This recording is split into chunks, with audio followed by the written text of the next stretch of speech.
بر علی و اولاد علی صلوات. اللہم صلی علی محمد و آل محمد وعجل فرجہم.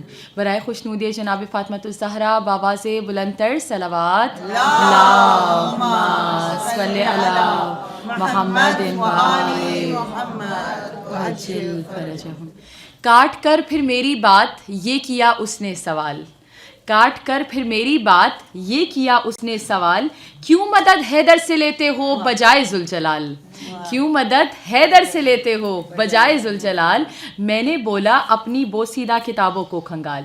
میں نے بولا اپنی بوسیدہ کتابوں کو کھنگال. اس میں مل جائے گی تجھ کو جنگ خیبر کی مثال. اس میں مل جائے گی تجھ کو جنگ خیبر کی مثال. اور تجھ پہ ہو جائے گا ثابت بحث یہ بیکار ہے. تجھ پہ ہو جائے گا ثابت بحث یہ بیکار ہے. نعرہ حیدر لگانا سنت سرکار ہے. کہ نعرہ حیدر لگانا سنت سرکار ہے. منہ بنا کر تل ملا کر پھر چلی اس کی زباں. تو ہے مولائی تو حیدر کے فضائل کر بیاں. میں نے کہا اس قدر برداشت تجھ میں ہے کہاں. سوچ لے دل پر تیرے گرنے لگیں گی بجلیاں. تیری صحت کے لیے کافی ہے یہ غیبی کلام. تیری صحت کے لیے کافی ہے یہ غیبی کلام. لا فتح الا علی لا سیف الا ذوالفقار. لا فتح الا علی لا سیف الا ذوالفقار.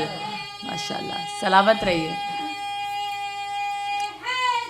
یا علی یا علی یا علی. اللہم صلی علی محمد و آل محمد وعجل فرجہم. اسی کے قلب میں پروردگار ہوتا ہے. اسی کے قلب میں پروردگار ہوتا ہے. وہ جس کو آل محمد سے پیار ہوتا ہے. وہ جس کو آل محمد سے پیار ہوتا ہے. اور ہمارا عقیدہ یہ کہتا ہے کہ امام عصر وہاں بار بار آتے ہیں. امام عصر وہاں بار بار آتے ہیں. علی کا ذکر جہاں بار بار ہوتا ہے. علی کا ذکر جہاں بار بار ہوتا ہے. اور فرشتے قبر میں ان کا حساب لیتے ہیں. ذرا ان کا صحیح والا حساب لیتے ہیں کہ فرشتے قبر میں ان کا حساب لیتے ہیں. علی کے بغض کا جن کو بخار ہوتا ہے. علی کے بغض کا جن کو بخار ہوتا ہے. اور وہاں تو موت بھی آتی ہے زندگی بن کے. وہاں تو موت بھی آتی ہے زندگی بن کے. جہاں پہ ناد علی کا حصار ہوتا ہے. جہاں پہ ناد علی کا حصار ہوتا ہے کہ امام وقت وہاں بار بار آتے ہیں. علی کا ذکر جہاں بار بار ہوتا ہے. تو اسی لیے دل یہ چاہ رہا ہے اس وقت نجف اور کربلا کے آن لائن مناظر دیکھنے کے بعد کہ علی کی بزم کا کچھ ایسا اہتمام کریں. علی کی بزم کا کچھ ایسا اہتمام کریں کہ فرشتے بڑھ کے ادب سے ہمیں سلام کریں. اور یوں تمنا ہے کہ یوں زندگی تمام کریں.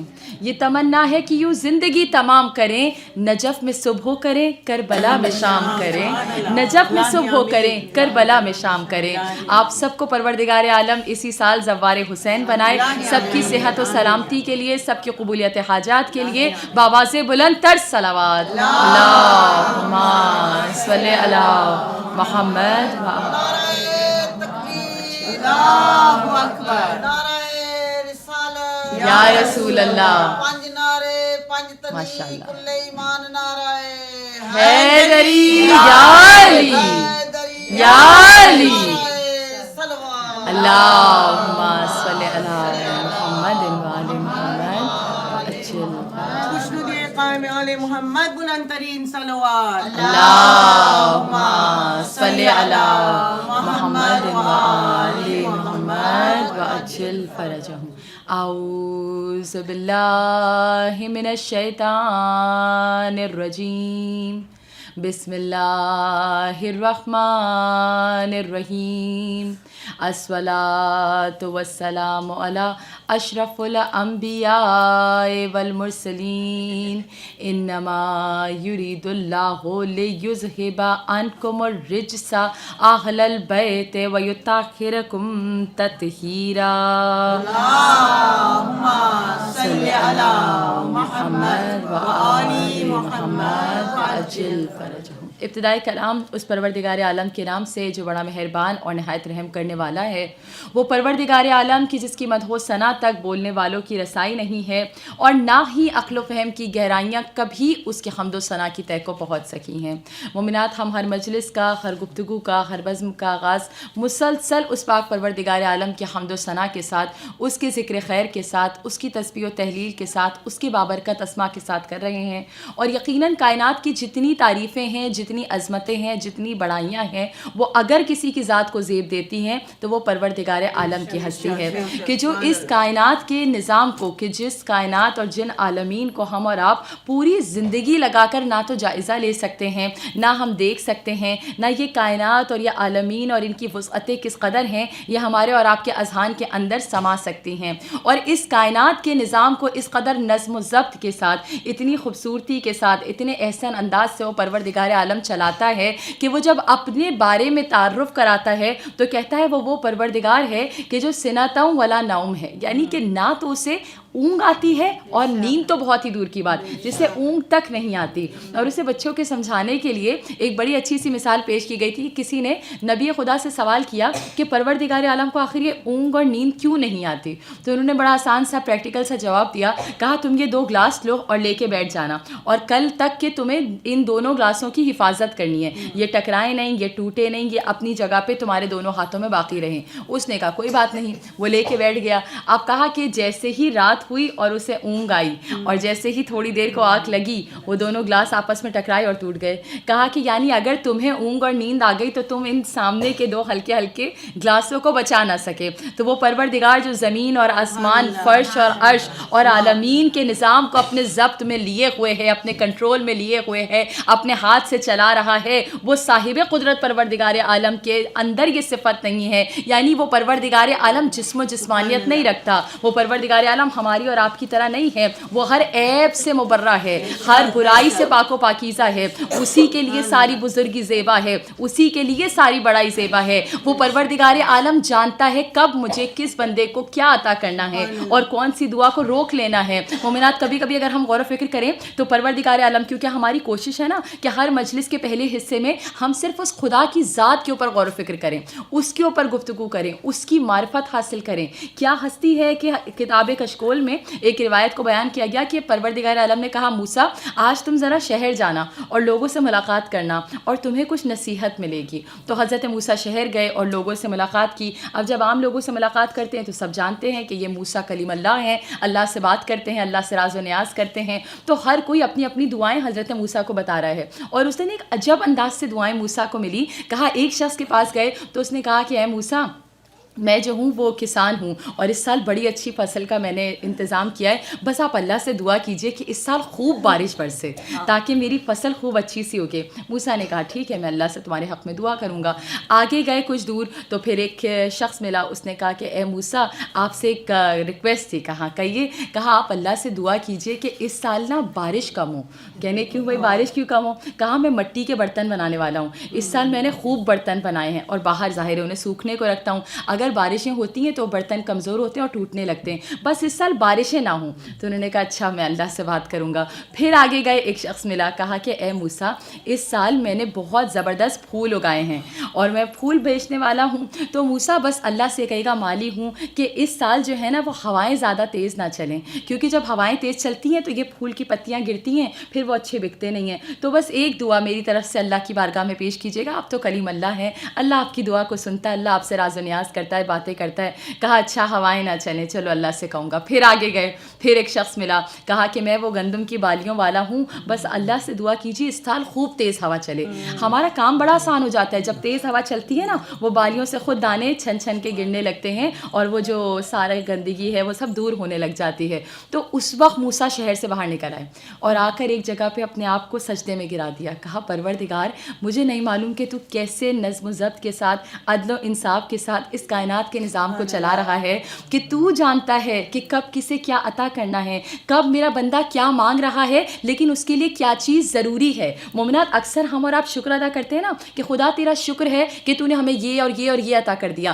آج شکر ادا کیجیے گا, پروردگار تیرا شکر ہے ان چیزوں کے لیے جو تو نے مجھے نہیں عطا کی, کیونکہ اگر تو مجھے وہ عطا کر دیتا تو اس وقت شاید میں بہت بڑی پریشانی میں ہوتا, بہت بڑی مصیبتوں میں ہوتا, میں اپنا نقصان کر بیٹھتا. مومنات, اکثر میں اپنی بچی کو اس طرح سے سمجھاتی ہوں, جب پوچھتے ہیں نا بچے کہ ہماری دعائیں قبول کیوں نہیں ہوتی, میں نے کہا اس کو اس طرح امیجن کرو کہ میرے ہاتھ میں کوئی ایکسپائرڈ چاکلیٹ ہے, چپس ہے, اور بچہ بلک رہا ہے, رو رہا ہے, مجھ سے مانگ رہا ہے کہ دے دینا دے دینا. میں تو اس سے کتنی محبت کرتی ہوں, میں اس کی ماں ہوں, لیکن اگر میں نے اسے یہ دیا, مجھے پتہ ہے کہ اس کے لیے تکلیف دہ ہے, یہ اس کے لیے نقصان دہ ہے, اب وہ کتنا بھی گڑ گڑائے میں اسے وہ چیز نہیں دوں گی. لیکن میری اگلی کوشش کیا ہوتی ہے کہ اب میں اس سے بہتر کوئی چیز اس کے ہاتھ میں لا کے دوں کہ یہ جو اسے غم اور تکلیف ملی ہے یہ دور ہو جائے.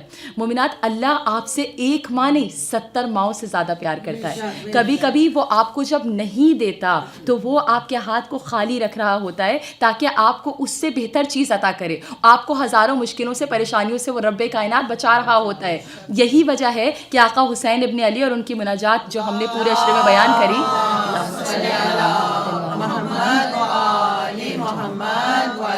ہم نے اپنے آقا کی ایک مناجات, آخری مناجات, وقت آخر, آقا حسین ابن علی اپنی زبان پر اگر کچھ جملے لائے ہیں تو حمد خدا کے لائے ہیں, شکر خدا کے لائے ہیں. اور اب تک آپ کے سامنے جتنے جملے بیان کرے, اس کے بعد کے جو 2 جملے ہیں ان دونوں جملوں میں مولا اپنے لیے دعا مانگ رہے ہیں. اور کتنی زیادہ سخت حالت ہے, اور اس حالت میں اللہ کی اتنی حمد کری. ان جملوں کو دوبارہ سے آپ کے لیے دہرا دوں کہ آقا کہہ رہے ہیں کہ اے وہ جو صاحب عظمت اور صاحب جبروت ہے, اے وہ جو شدید العقاب ہے, یعنی شدید عذاب نازل کرنے والا ہے, اے وہ جس کی قدرت ہر قدرت سے بڑھ کر ہے, اے وہ جس کی بڑائی ہر چیز کے اوپر چھائی ہوئی ہے, اے وہ جو اپنے بندوں سے بے نیاز ہے, اے وہ جس کے بندے اس کے نیاز مند ہیں, اے وہ کہ جس کی رحمت ہر چیز پہ پھیلی ہوئی ہے, جس کا وعدہ سچا ہے, جس کی نعمتیں ساری کائنات کے اوپر سایہ کی ہوئی ہیں, وہ جس کی بلائیں بھی خوبصورت ہیں, جو حسن البلا ہے, وہ پروردگار عالم کہ جب توبہ کرنے والے اس سے توبہ کرتے ہیں تو وہ توبہ کو قبول کر لیتا ہے. وہ پروردگار عالم کہ جب پکارنے والے اسے کہیں پہ بھی پکارتے ہیں تو وہ ان کی پکار کو سن لیا کرتا ہے. اور وہ پروردگار عالم کہ جب شکر کرنے والے اس کا شکر ادا کرتے ہیں تو وہ ان کے شکر کو قبول کرتا ہے. وہ پروردگار عالم کہ جب ذکر کرنے والے اس کا ذکر کرتے ہیں تو وہ ان سے باخبر ہوتا ہے. اور پھر میرے مولا کہتے ہیں کہ اے میرے پروردگار, میں تجھے اس حالت میں پکار رہا ہوں کہ مجھے تیری مدد کی ضرورت ہے. یعنی آقا حسین ابن علی اتنی حمد و ثنا کر کے ہم آپ کو بتا رہے ہیں کہ تم کتنی بڑی مشکل میں ہو, کتنی بڑی پریشانی میں ہو, مدد خدا اور خدا کی نصرت اور خدا سے اگر غیبی مدد چاہیے تو اس کا طریقہ یہ ہے کہ پہلے خدا کی حمد و ثنا کرو, خدا کی نعمتوں پہ شکر ادا کرو, اپنے گناہوں کا استغفار کرو, اور اس کے بعد اس خدا کے سامنے ہاتھ بڑھاؤ, اس خدا سے دعا مانگو. مومنات, آج تمام مجلسوں کا سمری اگر پیش کروں تو وہ فقط یہ ہے کہ ایک پوائنٹ آپ یاد رکھیں کہ جو کچھ آپ کو خدا سے چاہیے وہ راہ خدا میں دینا شروع کر دیجئے. مسلسل جتنا عشرے میں مجالس پڑھی اس میں یہی پیغام دیا ہے. دیکھیے, ہم لوگوں سے بار بار مولا کہتے ہیں نا دعا کا کہنے کے لیے اچھا ہے, یعنی تم دعا کرو, تم دعا کرو, تم دعا کرو, اس سے اچھا ہے ایسے کام کرو کہ لوگ تمہیں بے ساختہ دعا دیں. مومنات, جب آپ اس خدا کے لیے یعنی خدا سے لوگوں سے دعائیں لیں گے تو وہ خدا اپنی شان کریمی کے مطابق آپ کو عطا کرے گا. اس کی مثال میں بچوں کے لیے ایسے پیش کرتی ہوں نا کہ ایک بچی جو ہے وہ دکان کے اندر انٹر ہوئی, بڑی کیوٹ سی بچی تھی, تو دکاندار کو بڑی پیاری لگی اور دکاندار نے کہا کہ بیٹا یہ باکس رکھا ہوا ہے, یہاں سے تم کینڈیز لے لو. تو بچی نے کہا نہیں میں نہیں لوں گی, آپ دیں. تو اس نے کہا تو بچی بڑی ویل مینڈ بھی ہے, پیاری بھی ہے اور ویل مینڈ بھی ہے, کہہ رہی ہے کہ میں دوں, اپنے ہاتھ سے نہیں لے گی. تو اس کے باپ نے کہا پیاری بھی ہے اور انٹیلیجنٹ بھی ہے, یہ کہہ رہی ہے اگر میں نے لی تو میرے ہاتھ میں تو 3 آئیں گی, آپ نے دیا تو آپ کا بڑا سا ہاتھ ہے اور آپ اپنے ہاتھ سے ذرا 10-12 کینڈیز اٹھا کے اسے دیں گے, تو یہ چاہتی ہے کہ آپ اپنے ہاتھ سے دیں. تو مومنات, اب مسئلہ ہمارا اور آپ کا کیا ہے کہ ہم ہر جگہ چھینا جھپٹی سے, حق تلفی کر کے, بہنوں کو ان کے حق سے نکال کے اپنے ہاتھ سے مال کھینچنا چاہتے ہیں. لیکن میرے ہاتھ کتنے چھوٹے ہیں, اتنا ہی کھینچ پاؤں گی نا جتنی میری طاقت ہے. لیکن اگر اس خدا نے مجھے اپنی طاقت, اپنی قوت, اپنی شان کریمی, اپنی عظمتوں کے ساتھ عطا کیا تو وہ خدا مجھے کتنا عطا کرے گا.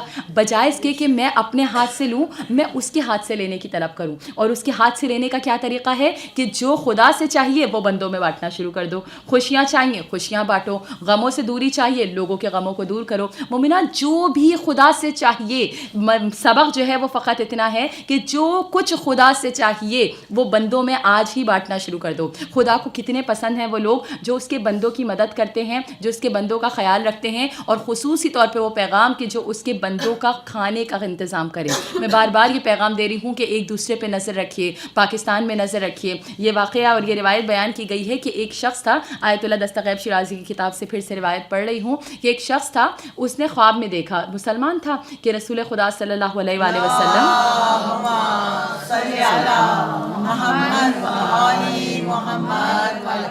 کہ رسول خدا اس کے خواب میں آئے ہیں اور آ کے کہہ رہے ہیں کہ تم اپنے مجوسی پڑوسی کو, مسلمان نہیں مجوسی پڑوسی کو خبر دے دو کہ اس کے حق میں جو بچی نے دعا کی تھی وہ اللہ نے قبول کر لی ہے, اور ہم روز قیامت اس کی شفاعت فرمائیں گے.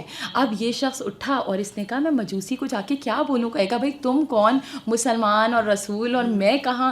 تو اس نے کہا شاید میرا وہم ہو, لیکن زیارت رسول خدا تو ملی ہے, یہ تو بہت بڑی سعادت ہے, مگر میں اس خواب کو سمجھ نہیں پا رہا. اگلے دن پھر رسول خدا نے کہا تم جا کے اس مجوسی پڑوسی کو ہمارا پیغام دو. اب یہ پھر پریشان, تیسری رات پھر رسول خدا نے کہا تم آج ہی جا کے مجوسی پڑوسی کو ہمارا پیغام دو. اب یہ گیا مجوسی پڑوسی کے پاس, جا کے اس سے بہت معذرت کی, ادھر ادھر کی باتیں کی. پھر کا مسئلہ یہ کہ مجھے ایسا خواب آیا ہے کہ ہمارے رسول خدا خواب میں آئے ہیں اور آ کے کہہ رہے ہیں کہ آپ کے حق میں جو بچی نے دعا کی تھی, اب مجھے نہیں پتا کون بچی کون سی دعا, لیکن کہا ہے کہ وہ دعا قبول ہو گئی ہے اور رسول خدا روز محشر آپ کی شفاعت فرمائیں گے. بس یہ سننا تھا. مجوسی نے آگے کوئی بات نہیں کہی, بس صرف کہا کہ مجھے کلمہ پڑھاؤ, لا الہ الا اللہ محمد رسول اللہ. کہا کہ یہ کیا ماجرا ہے. کہا ہوا یہ کہ میں یہاں پہ, یہ میرا گھر ہے اور میرے برابر والا جو گھر ہے وہ ایک یتیم بچی اور ایک بیوہ عورت رہتی ہیں. تو کہا میرے گھر میری بیٹی کی شادی تھی تو میں بڑا عالیشان کھانا تیار کروا رہا تھا, خوب سارے پکوان یہاں بن رہے تھے, خوب لوگ یہاں کھانے پکا رہے تھے, تو خوشبو جو ہمارے صحن سے ان کے صحن میں جا رہی تھی. تو میں نے دیکھا کہ بچی اپنے صحن میں آئی اور کہا اماں ہم نے کب سے ایک سے زیادہ طرح کا کھانا نہیں کھایا, اماں اگر یہ کھانا جو برابر میں پک رہا ہے ذرا سا ہمارے گھر آ جائے اور ہم بھی یہ کھانا کھائیں تو کتنا اچھا لگے گا. تو اس کی ماں نے کہا بیٹا ہم مسلمان ہیں, ہم غیر مسلمانوں کے ہاتھ کا کھانا نہیں کھاتے, تو بیٹا تم اللہ سے دعا کرو اور کبھی ایسی بات اپنی زبان پہ نہ لاؤ جو ناشکری کی بات ہو. بچی نے کہا ٹھیک ہے اماں. اب یہ کہتا ہے کہ میں بھی بچی کا باپ ہوں, میری بیٹی کی شادی ہو رہی تھی, لیکن میں جانتا تھا میرے گھر کا کھانا یہ کھائیں گے نہیں. تو کہا میں گیا اور میں ایک مسلمان باورچی کو لے کر آیا اور میں نے اس سے کہا یہ جتنی ڈشز ہیں یہ ساری چھوٹی چھوٹی سی بناؤ اور پکا کے میرے ساتھ چلو, میں کھانے کو ہاتھ نہیں لگاؤں گا. اور لے کے کہا میں اس بچی کے گھر گیا, بچی کا دقل باب کیا, بچی اور ماں باہر آئے تو میں نے ماں کو بتایا کہ دیکھیے میں نے کھانے کو ہاتھ نہیں لگایا ہے, یہ پورا مسلمان نے پکایا ہے, یہ صرف اس بچی کے لیے کیونکہ اس بچی کا کھانے کا دل چاہ رہا ہے. تو بچی نے جب کھانا دیکھا نا پہلی بار ٹرے میں, تو اس نے دونوں ہاتھوں کو اٹھایا اور اٹھا کے کہا کہ میں آپ کے لیے اپنے رسول خدا سے دعا کروں گی کہ رسول خدا روز قیامت آپ کی شفاعت فرمائے.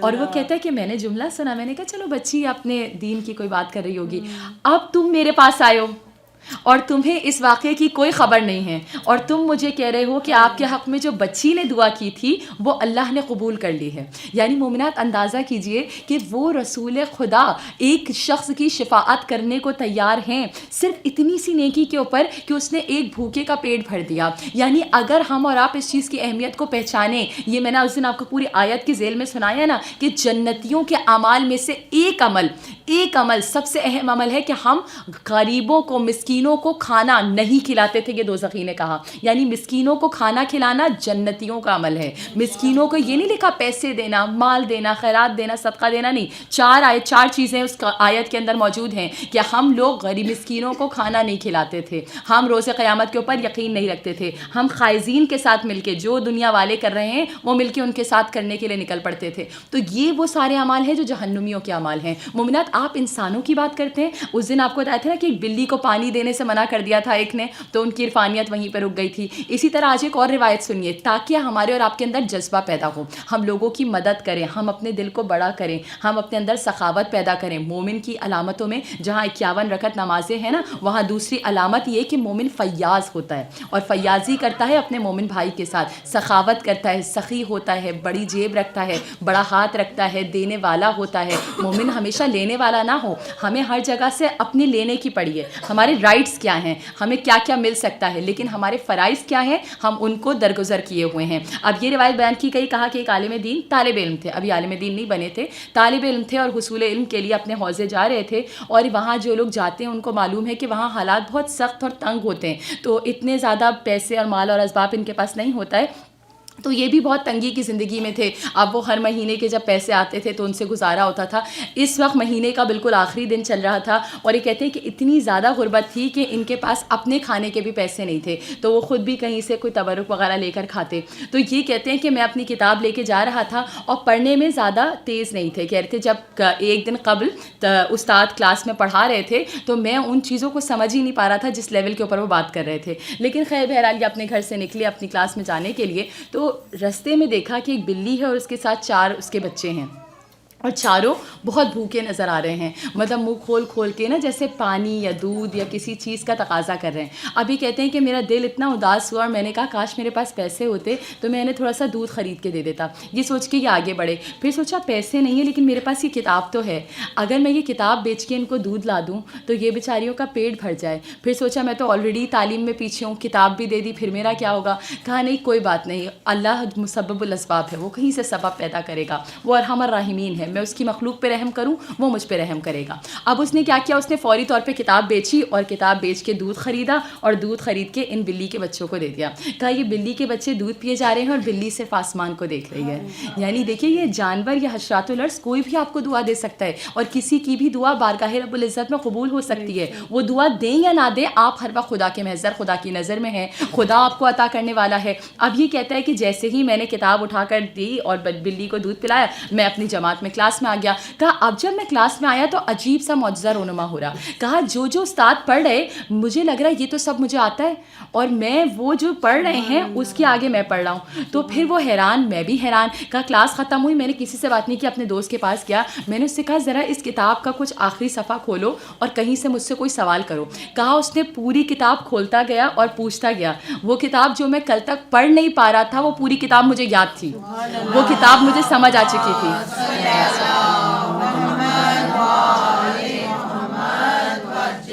مومنات یہ زندہ معجزے ہیں, یہ خداوند عالم کی عطائیں ہیں. میں آپ سے کہہ رہی ہوں نا اس کے حوالے کیجئے, اسے عطا کرنے دیجئے, اور پھر جب وہ عطا کرے گا تو اپنی شان کے مطابق عطا کرے گا. کہا میں اپنے استاد کے پاس آیا, میں نے بزرگوار سے کہا مجھے یہ بتائیے کہ آخر یہ ہوا کیسے. اور آپ جانتے ہیں وہ لوگ, جیسے میں کہتی ہوں نا کہ ڈاکٹرز بیماریوں کی تشخیص کر لیتے ہیں, ڈائگنوز کر لیتے ہیں, یہ علماء جانتے ہیں کہ ہمارے ساتھ ہوا کیا ہے. تو انہوں نے فوری طور پہ پہلا جملہ کہا کہ کسی مسکین کے اوپر رحم کر کے آ رہے ہو. کہا انسان نہیں بلی کے اوپر رحم کر کے آیا ہوں. تو کہا خدا نے اس کے صدقے سے تمہارے اندر یہ علم منتقل کر دیا ہے. تو مومنات ہم اور آپ بے انتہا خوش نصیب ہیں کہ ایسا در اہل بیت ہمیں اور آپ کو ملا ہے. اور روزانہ کوشش کرتی ہوں نا آپ کو ایک تبرک دوں. آج کا تبرک بڑا خوبصورت سا تبرک ہے, اسے قبول کیجیے گا میری طرف سے. اگر کسی کے خدا نہ خواستہ کوئی پریشانی ہے, کوئی مصیبت ہے, یا کوئی حاجت ہے, کوئی تمنا ہے, کوئی دعا ہے, کوئی چیز آپ حاصل کرنا چاہتے ہیں, تو اس کے لیے یہ عمل ہے. اور عمل بہت آسان سا ہے, بہت آسان بھی نہیں اور بہت لمبا بھی نہیں ہے, کہ آپ نے صرف 2 رکعت نماز حاجت پڑھنی ہے, اور نماز حاجت آپ کو ہدیہ کرنی ہے امام محمد تقی علیہ السلام کو.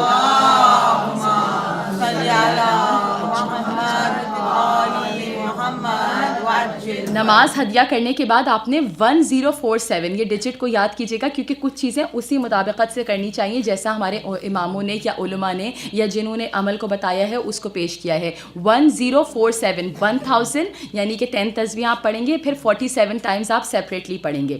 1047 ٹائمز ماشاء اللہ لا قوت الا باللہ, ماشاء اللہ لا قوت الا باللہ. ایک بار مل کے بھی سب بولیں گے کیونکہ خدا کی حمد ہے, ماشاء اللہ لا قوت الا باللہ.